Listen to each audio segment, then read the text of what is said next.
En otoño de 2023 tuvo lugar el fin del conflicto en el Nagorno-Karabaj, o por su nombre armenio, Artsaj. Hasta este momento, la República de Artsaj era un estado no reconocido y de facto independiente, donde vivía población étnica armenia dentro de las fronteras de Azerbaiyán. Después de una ofensiva de un día, Azerbaiyán recupera el control total de la zona y los 120.000 habitantes de Artsaj son obligados a marcharse de sus casas. Desde Ereván, la capital armenia, Gaya, nacida y crecida en Stepanakert, la capital de Artsaj, narra cómo ha vivido los últimos años del conflicto y la historia de su éxodo.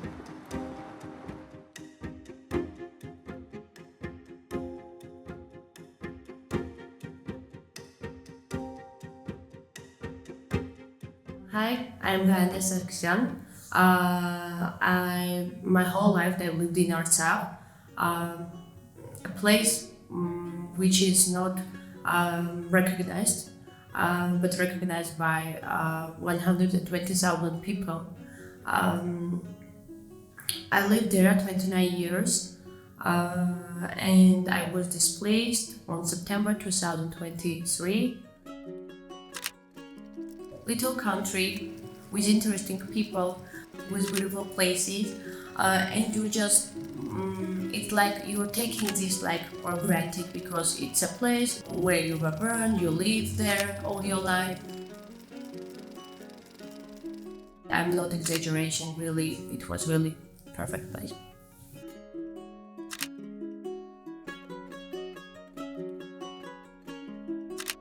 Artsakh is a place, it's a conflict place, conflict zone, and over 30 years we were in a, I can't say in a total freedom, but kind of a freedom. Sometimes we had some things going on the borders, but there was no war.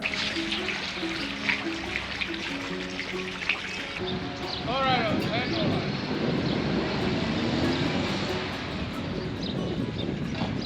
Stars I can say in 2016 when Azerbaijan attacked Artsakh, and we lost, I don't remember, but we lost some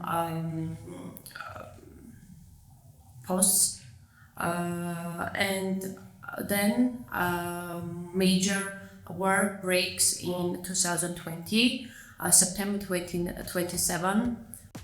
It was Saturday, early morning, 7 o'clock.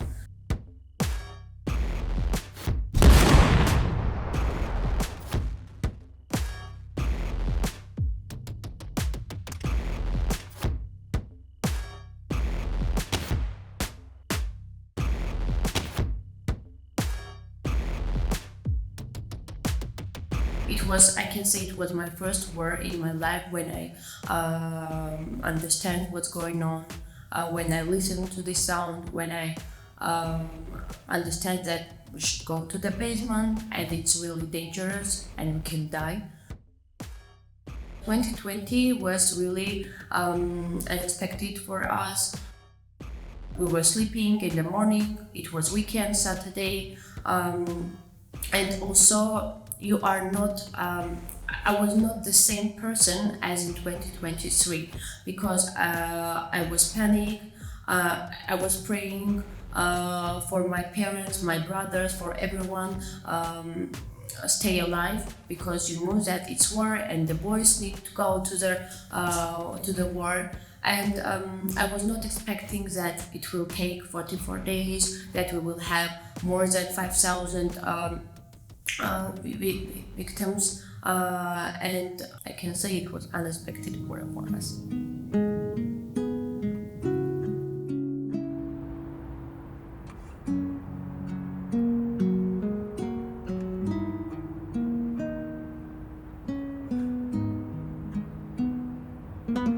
My parents asked me to leave the country, and I came to Yerevan. I stayed in Yerevan 44 days.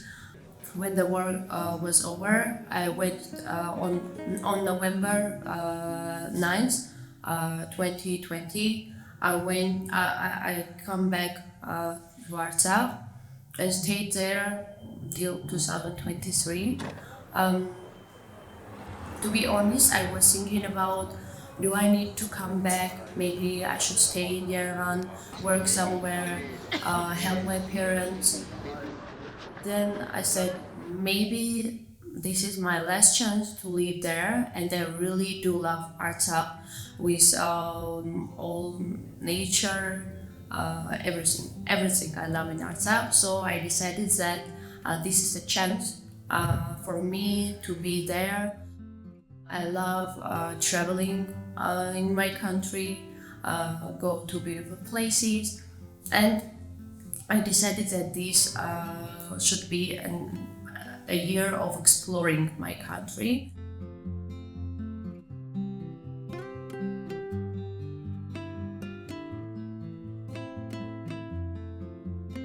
I came back and everything for me in Artsakh was not the same. There was no light. The city I was living in Stepanakert. Stepanakert was in the darkness. I said to myself, I can't live here really. I need to come back to Yerevan. I was just like, it's not the same place. I was afraid. It was like when you are scared of something. I was scared of someone will kill me or something else. I remember at first days in Stepanakert, I was walking, and we used to say that Stepanakert is the most safe place on the planet, and it really was. And I was walking on the street, and I was so too afraid. My heart started beating so fast, and I see a car coming, and I was thinking, it's not Armenians, it's not Russian. I think it's Azeris. They're gonna kill me and something like that. And I ran to my home, and my parents like, "What's wrong with you?" And I start crying because I really was afraid. By nature, I'm really a brave person, I know, but at that time, I said, what's going on and why I am so afraid of everything. And then it's like everyone, it's by nature you are a kind of people just adapting to everything. At first, when we were sitting at our home and you're looking at sushi, and you know that it's not so far. So if war starts, the others can come to Stepanakert and kill you.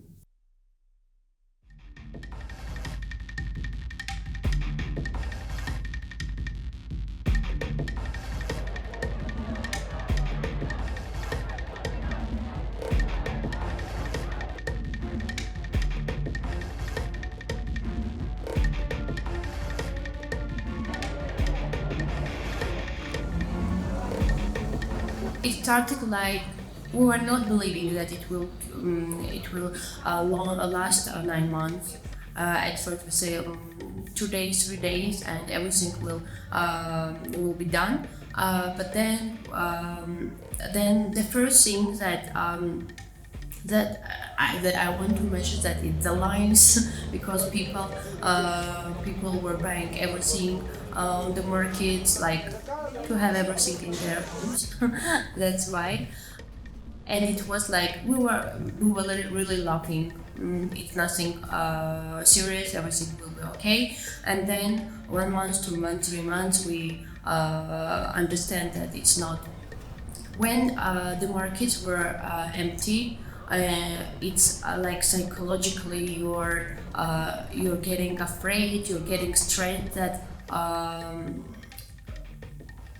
you can't buy the things you want. You can't eat candies if you like. It was hard for the kids because you have to explain them why is that, what's going on, why we can't buy for you something. And then basic things like bread, sugar, something like this stuff were so lack, and we couldn't find it. We couldn't find it. A lot of lines on the streets. People stressed, aggressive. even because it was really hard for people.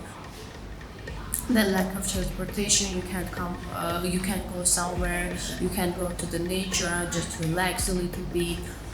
So it was really stressful months for us.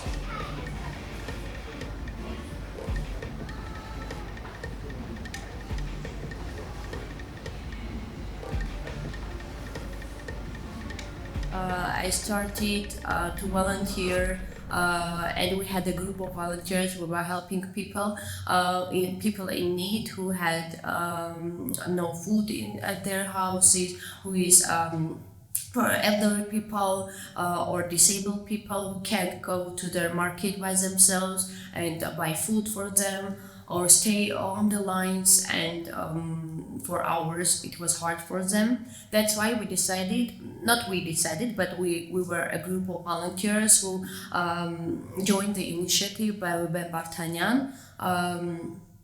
He also moved to Artsakh during this difficult period for Artsakh, and he opened a cafeteria for people and people who had no food at their homes. They were coming to the cafeteria and eating, and the other parts, the people who can't come there, we were delivering food for them.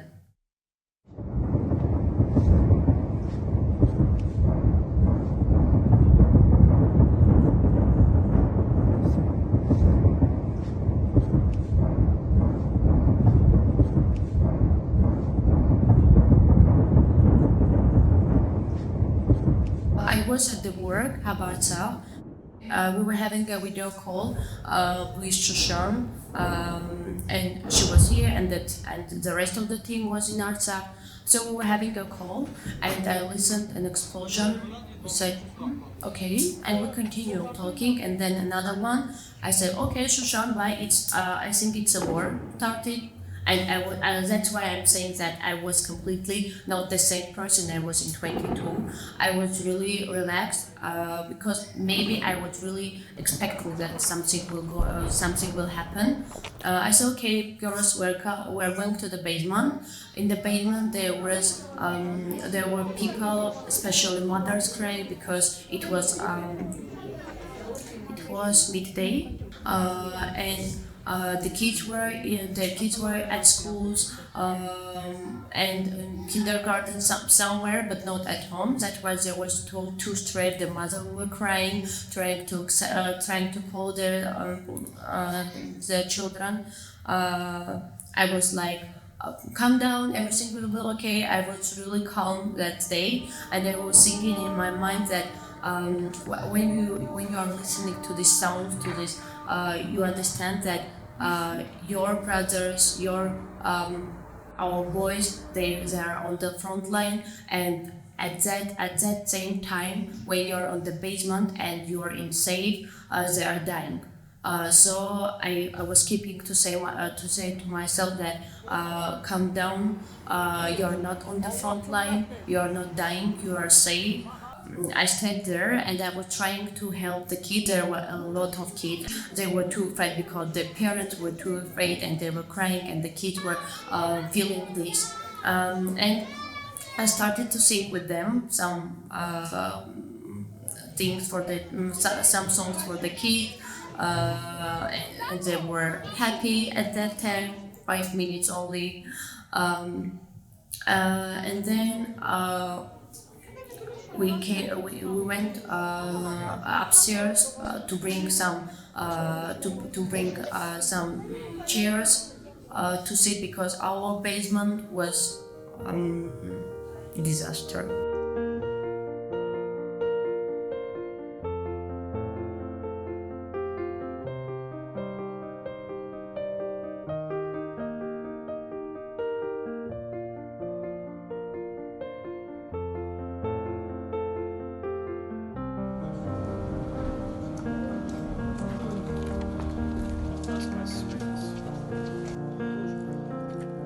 Then we went to the it's a hotel, Park Hotel. There was a lot of people staying on the basement of the hotel, and my mother, my parents were also there. My nephew, everyone.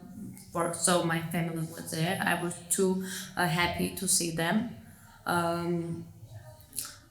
And we're starting to volunteer to bring food to the nearest basements for the people, because as I mentioned before, there was a cafeteria with food, and the food was ready because it was lunchtime, but people were not able to go there, so we started to deliver the food to the basements in order to do something.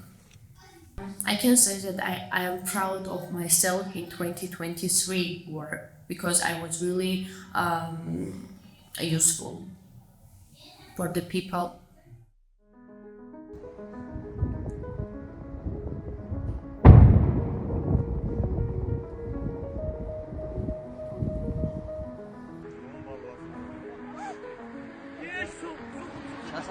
The next day, it started like people were calling, our relatives were calling that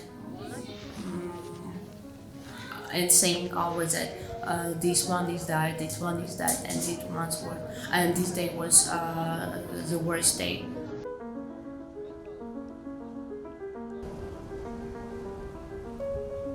And I remember I was at our home, and my close friend Anne texted me, Guy, and I was saying, God, no, please, no. And when she said, Guy, I was like, I think something happened. I said, my brother was gone, and I really like, you don't know what you can do, and the war is not end yet. You have to be with your friend, and at that time you're like, nothing is important like life.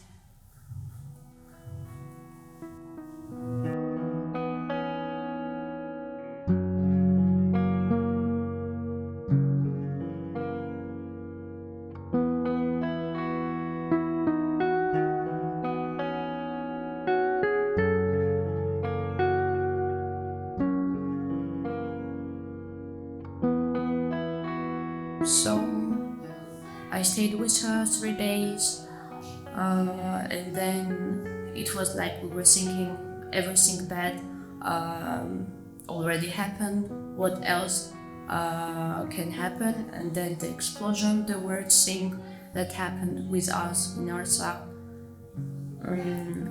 I lost 2 brothers on the explosion. They died.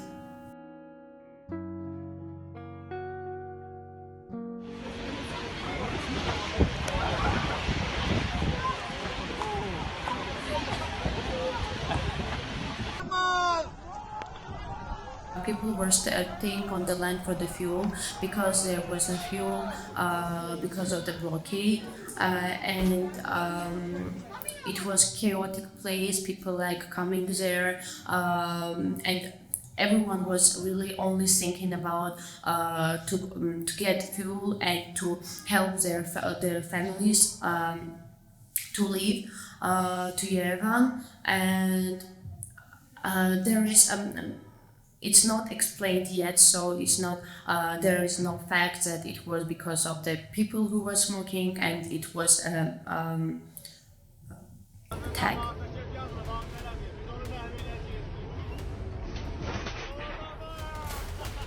I think no one can live with their enemies, knowing that they can kill you, they don't like you, they hate you, and also in their Telegram channels you see how aggressive they are.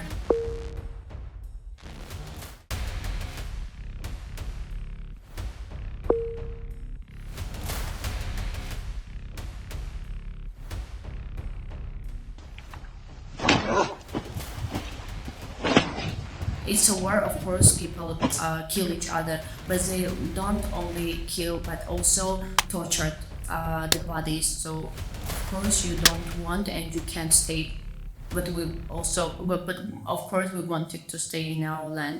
It was hard decision for us to leave, but it was only thing we could do in order to keep our line, in order to keep arts artists alive.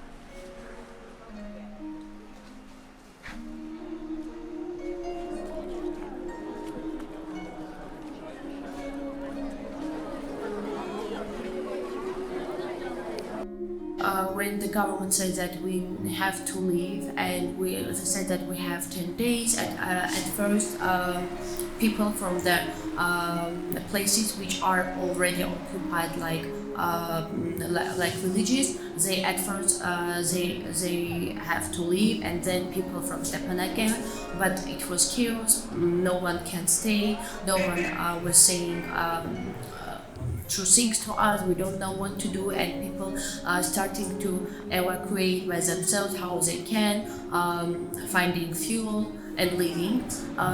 It was a huge line on the streets of the Stepanakert, and our family decided to stay at home because there is no way you have to sleep on the cars if you can stay at your home and leave then. And we stayed till September 29.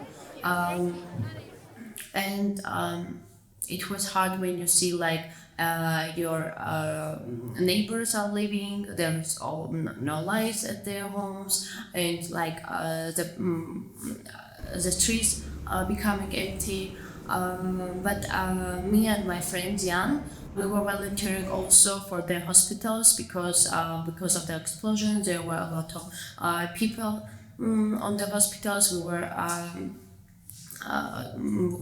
delivering food for them, and we visit every corner of Stepanakert and like make memories these last few days for us.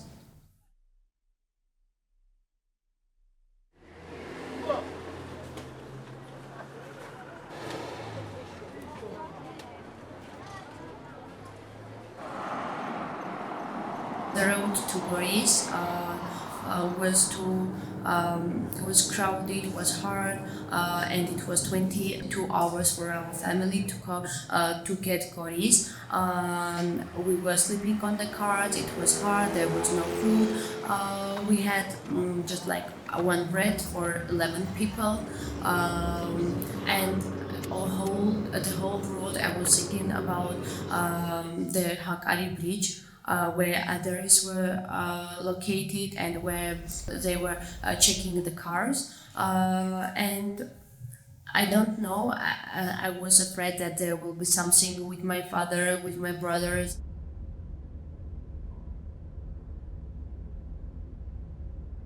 It's hard to stay calm and say that it's okay, just don't worry, you just have to pass this bridge. And my father is too fiery person. I was thinking, let them not bully my father. He will kill them, and there will be something. And when we came to the checkpoint, we had two cars. In one car, it was me, my father, mother, granny, and the other my brothers and our relatives. And it was hard to go on the line with each other, and they were the first who passed through this bridge. And there was no phones working, and we couldn't reach to each other, and you are staying on the line, and you are thinking about do they pass or there's something with them. And then it was the last hard part of this exodus for us, and there is another came to our car said to my father in Russian that I'll leave the car, and it was please God, help my father.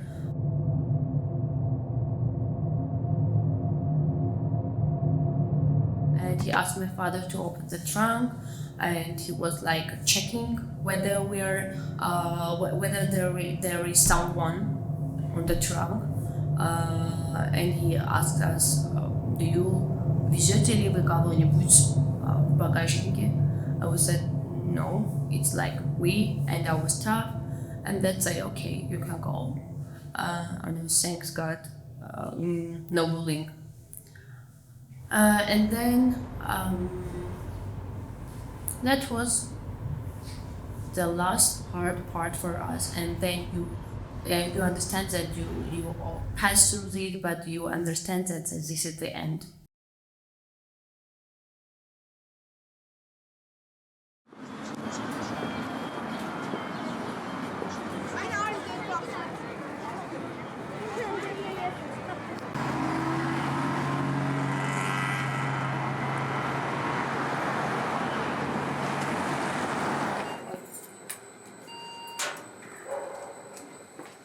We are now at Habarsa. It's our team. We are working on hotline. We are trying to help our Saftis to find a job. So all day long we are matching, we are finding a job for them, and people calling to our hotline, we are feeling something about them, and we have a database with people who want to find a job. So that's our main job, help people to find job.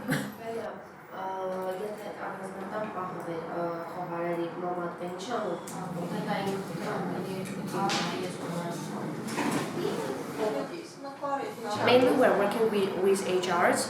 We're calling them, telling what we are doing, and then connect these employees with employers.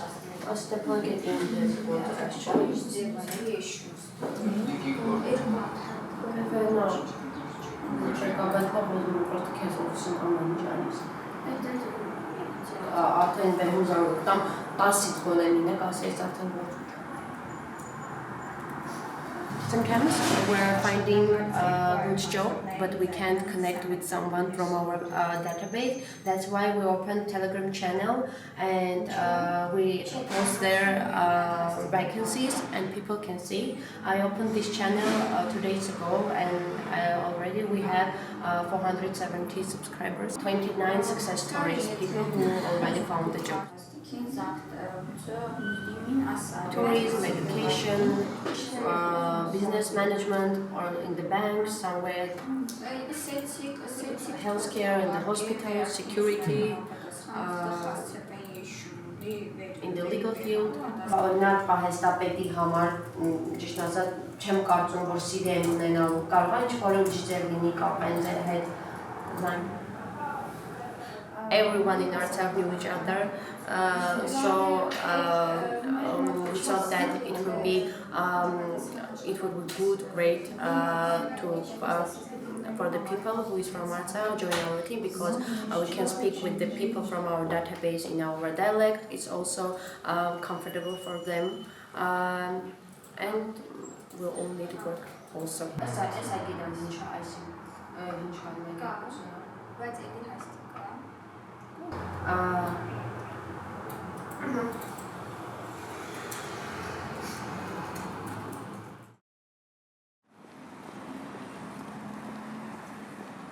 I don't see my future in somewhere in the world, no matter in Armenia or somewhere. I really do want to come back to my homeland. I don't think that everything is done with ourselves. I think that the diaspora, the people, everyone are all Armenians in the world, we can do something, but I really don't want it to be the only way be the war, because war is not a way for me.